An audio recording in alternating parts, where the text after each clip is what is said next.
Check it out. Got my Dwarf Caiman.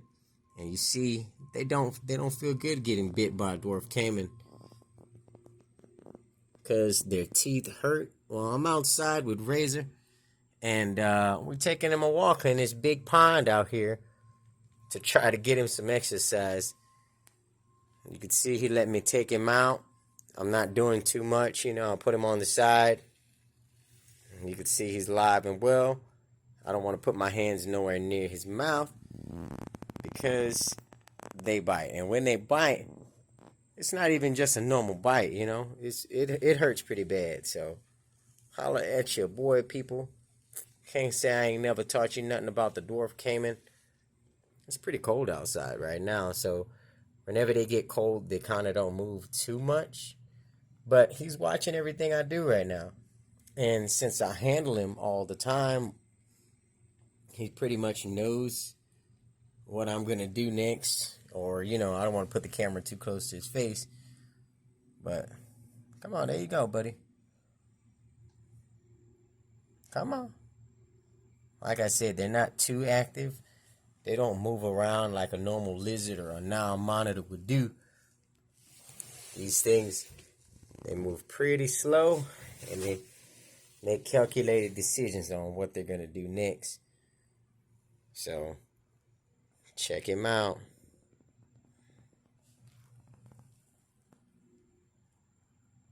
Alright, if I put him out in the grass, he's definitely going to go out there and run fast.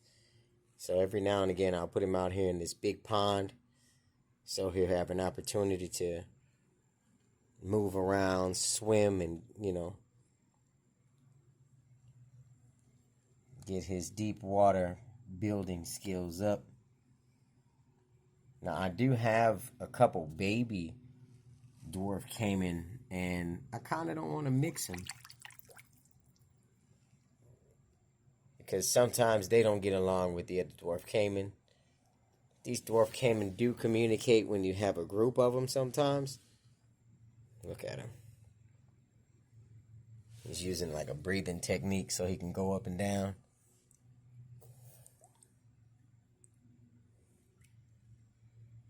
Yep, check it out. My hand's near his face, and he didn't bite me. Woo! That's not always easy to do, because sometimes he do bite.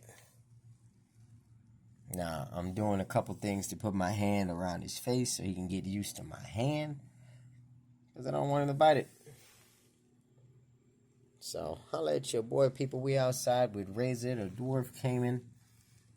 And, like I said, they're not the most active animals out there. He does move around whenever he feel like it. And, yeah, you kind of don't want to put your hand nowhere near the mouth. So I always reach behind the hands or right underneath his belly, because they don't normally bite straight down. But they'll bite forward and they'll jump. Like I told everybody, these things are mostly like art pieces, right? It's beautiful art, right? They don't move too much. They do move when they feel like it, though. Yeah, he's just acting so tame today now that I brought him outside in his outside pool.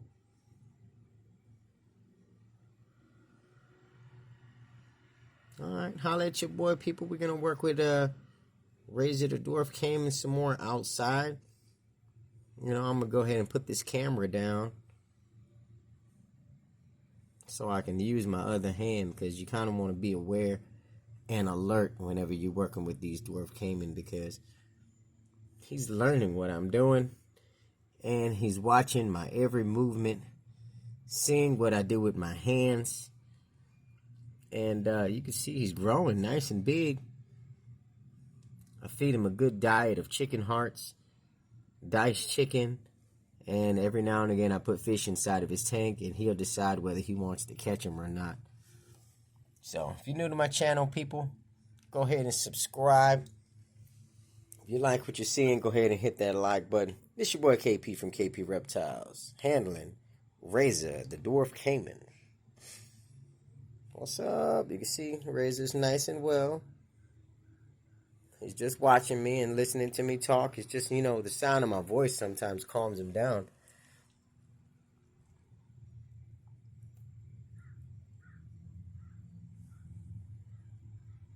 Alright, and there he goes. Alright, peace out, people.